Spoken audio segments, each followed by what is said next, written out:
Conference में आए हुए तमाम साथियों को मेरा जय भीम और इनकलाब जिंदाबाद।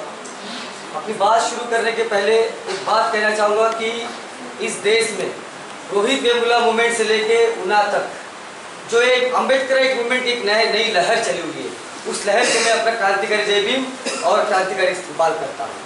साथियों, मैं उन महिलाओं को सलाम करना चाहता हूँ जो कश्मीर में रस्तों के ऊपर अपने उस छीने हुए बच्चों के लिए फाइट कर रही है। मैं उन महिलाओं को सलाम करना चाहता हूँ। मैं उस आदिवासी महिलाओं को सलाम करना चाहता हूँ जो अब आज अपनी जंगल जमीन की लड़ाई लड़ रही है।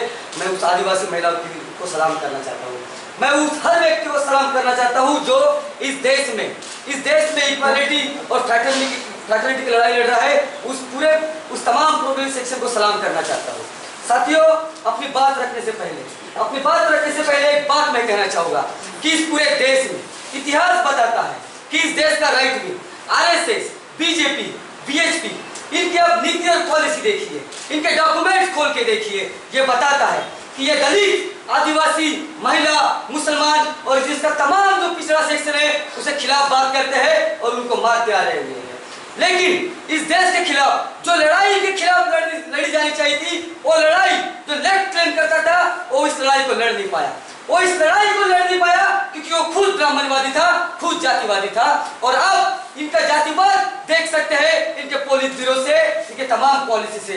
चाहे बंगाल का राज देखिए, बंगाल का सच्चर कमेटी का रिपोर्ट कहता है कि जो हालत मुसलमानों की बंगाल में है, पूरे देश में वो बदतर हालत कहीं भी नहीं है। तो आप लेफ्ट को अंदाजा लगा सकते हैं कि कितने ब्राह्मणवादी और जातिवादी लोग हैं। जहां तक के बात है पूरे देश में जो लड़ाई आज लड़ी जा रही है, मैं यकीन से इस बात को मानता हूं कि जिस दिन इस देश में ब्राह्मणवाद की दीवार कोई तोड़ेगा तो इस देश की ऑप्रेस और शोषित महिला तोड़ेगी और पहला मुक्का वो मारेगी। ये हमको पूरा यकीन है और उस लड़ाई में हम बिलीव करते हैं।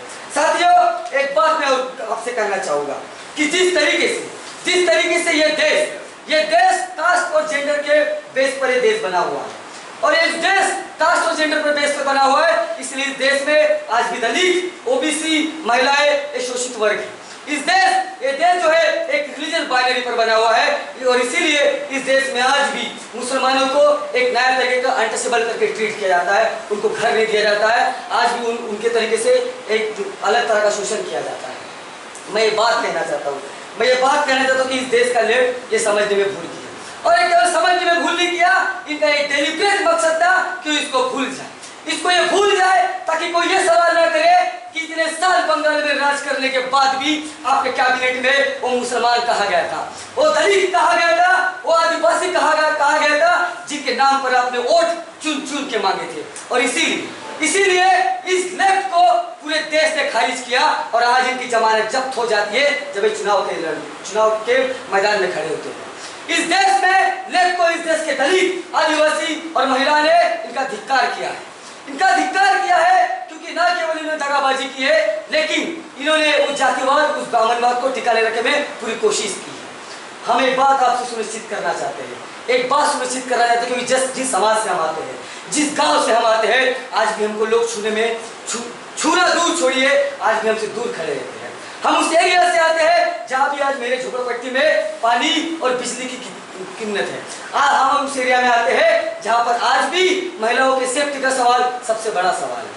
लेकिन जब मैं इस कैंपस में देखता हूँ, जब इस कैंपस में जेंडर या प्रोग्रेसिवनेस की बात होती है, तो हम देखते हैं कि सभी इवन एबीवी भी आजकल प्रोग्रेसिवनेस की बात कर रहे हैं। बड़ी शर्म की बात है। आप सबसे पहले मोहन भागवत को पूछिए जो कहते हैं कि रेप जो होते हैं वो इंडिया में होते हैं, भारत में नहीं होते। आप अपने लीडर से पूछिए, आपके उन महानायकों से पूछिए जो इस तरह का स्टेटमेंट देते हैं। लेकिन जब बात आती है प्रोग्रेसिवनेस क्या है या प्रोग्रेसिवनेस कैसा होना चाहिए, प्रोग्रेसिवनेस उसे कहा जाता है जो यह साबित करे अगर मेरे घर में कोई गुनहगार है, अगर मेरे घर में कोई आदमी कोई लड़की का रेप करता है या किसी लड़के को छेड़खानी करता है, अगर मैं प्रोग्रेसिव हूँ तो मेरी सबसे पहली जिम्मेदारी है कि मैं उसका हाथ पकड़ूं और उसको पुलिस स्टेशन में जमा करूं कि ये कातिल है, ये रेपिस्ट है, आप इसको अंदर कीजिए। लेकिन क्या किया गया? ये जेल का जो रेप होता है, ये जो आदमी जो रेप करता है, जो ब्रूटल तरीके से रेप करता है, इस आदमी को पहले भी आरोप लगा है। लेकिन इनकी जो पार्टी है ऐसा उस आदमी को बाहर नहीं निकालती, ये पार्टी उस आदमी को उसके पद पर रखती है। मैं ये नहीं कहता हूँ कि उस पार्टी के सारे लोग इसके लिए जिम्मेदार हैं, लेकिन मैं ये कहता हूँ कि अगर आप कोई संगठन चला रहे हैं जिसको आप प्रोग्रेस कहते हैं, तो आपकी ये नैतिक जिम्मेदारी है कि आप ये सुनिश्चित करें, आप ये सुनिश्चित करें अगर किसी आदमी के ऊपर इस तरह के आरोप लगे हुए हैं उसको पार्टी से निकाला जाए, अनकंडीशनल निकाला जाए, उसके ऊपर कोई दूसरा सवाल नहीं खड़ा होना चाहिए। लेकिन साथी आपने ये नहीं किया और वो जो रेप एक्यूज है घूमता रहा। एक पोस्ट आता है कि साथी आप जमा हो गए पुलिस स्टेशन, उसके 2 घंटे बाद रेप एक्यूज जो है जमा हो गया। मैं पुलिस और स्टेट से ये कहना चाहता हूँ और पूरे तमाम मुल्क पुलिस स्टेशन से कहना चाहता हूँ कि इसकी इंक्वायरी की जाए।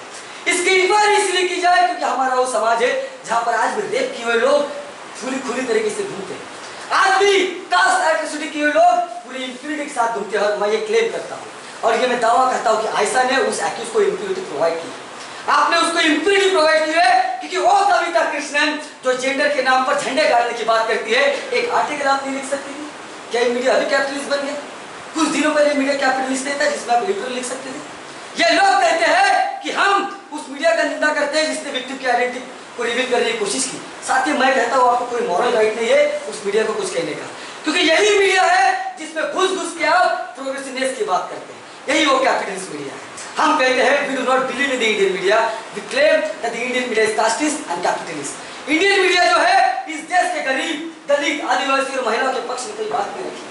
उन्होंने और डिस्कोर्स कभी खड़ा नहीं किया हुआ है जो इस समाज के जो निचले तबके में है, जिसे कोई आवाज नहीं है, उसके लिए इस देश का मीडिया कोई आवाज नहीं बना हुआ है। इसीलिए हम कहते हैं कि जो मीडिया है इस देश का दलित, आदिवासी, गरीब और शोषित का मीडिया नहीं है। इसलिए इस मीडिया पर ना हमारा भरोसा है और ना ही आप मेरी स्पीच दिखाएंगे, ना ही मेरा फोटो छापेंगे, मुझे उससे कोई फर्क नहीं पड़ता है।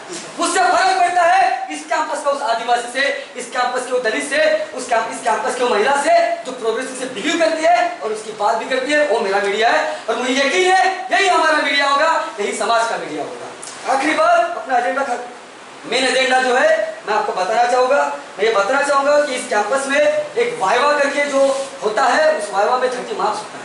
हमने आरटीआई के डेटा निकाला, डेटा में यह पाया जाता है कि एससी, एसटी, ओबीसी और मुस्लिम कैंडिडेट को 0 से लेकर 3 तक मार्क दिया जाता है, उसके बियॉन्ड उनको दिया नहीं जाता है।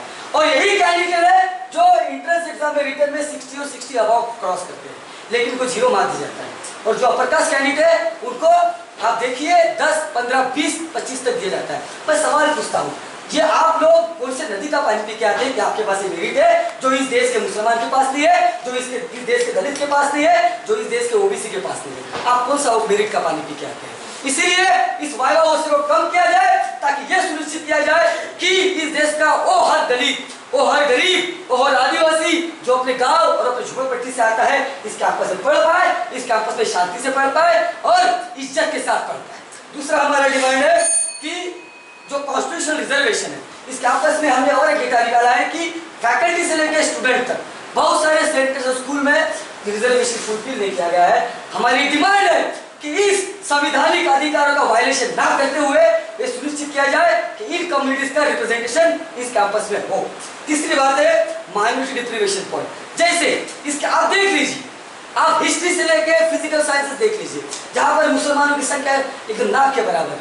हमें डिमांड करते हैं कि मुसलमान कम्युनिटी जो लोग आते हैं, खास करके बाकी जो माइनॉरिटी है उनके बारे में भी, लेकिन इस देश में जो बड़ा माइनॉरिटी मुस्लिम माइनॉरिटी, उनको डिप्रिवेशन पॉइंट दिया जाए और इसके साथ कोई निगोशिएशन नहीं। हम और एक बात कहते हैं कि लिंडो जो इस कैंपस में आधे भगवा और आधे लाल खुद को क्लेम करते हैं। भगवा तो आप क्लेम करते हैं भाई, लेकिन जो अपने को लाल क्लेम करते हैं मुझे बड़ी शर्म आती है। मैं इनको इसलिए लाल सलाम नहीं करता हूँ क्योंकि ये दोहरी राजनीति करते हैं। ये लोग जो लिंडो जब इलेक्शन आता है तो छोटा सा पर्चा लेके आएंगे, कुछ बात करके हम लिंडो के खिलाफ है, लेकिन ये लोग आयशा, एसएफआई और यही एबीवीपी लिंडो का स्वागत करते हुए हर साल चुनाव लड़ती आ रही है। हम ये दावा करते हैं कि अगर इस कैंपस में हमको समर्थन मिला, अगर इस कैंपस में हमको ऑपरेशन यूनिटी के नाम पे समर्थन मिला, तो हमें दावा करते हैं कि लिंडो की लड़ाई तेज होगी और लिंडो को इस कैंपस से हम बाहर निकालेंगे। एक लास्ट हम पे बात कर रहे थे कि लिंडो जो है, लिंडो कोई आसमान से टपका हुआ डॉक्यूमेंट नहीं है, या जेएनयूसी कॉन्स्टिट्यूशन में कोई आसमान से टपका हुआ डॉक्यूमेंट नहीं है। हमारी डिमांड है कि इलेक्शन अगर जेएनयूसी कॉन्स्टिट्यूशन से किया जाए, अगर इलेक्शन जेएनयूसी कॉन्स्टिट्यूशन किया जाए तो उस कॉन्स्टिट्यूशन में एसटी, एससी, ओबीसी, महिलाएं और पीडब्ल्यूडी कैंडिडेट और जो ऑपरेशन नेशनलिटी से जो लोग आते हैं, जो नॉर्थ ईस्ट और कश्मीर से आते हैं, उनका रिप्रेजेंटेशन सुनिश्चित किया जाए। अगर यह सुनिश्चित नहीं होगा तो हम आपको दावा करते हैं कि इस कैंपस का पूरा ऑपरेशन इस कैंपस का ऑपरेस आपके खिलाफ लड़ाई लड़ेगा, चाहे वो राइट विंग हो चाहे लेफ्ट विंग हो। इसके साथ अपनी बात खत्म करता हूँ और ये उम्मीद करता हूँ कि इस कैंपस में ना राइट विंग ना लेफ्ट विंग, लेकिन ऑपरेस यूनिटी के आप साथ देंगे। जय भीम, इनकलाब जिंदाबाद।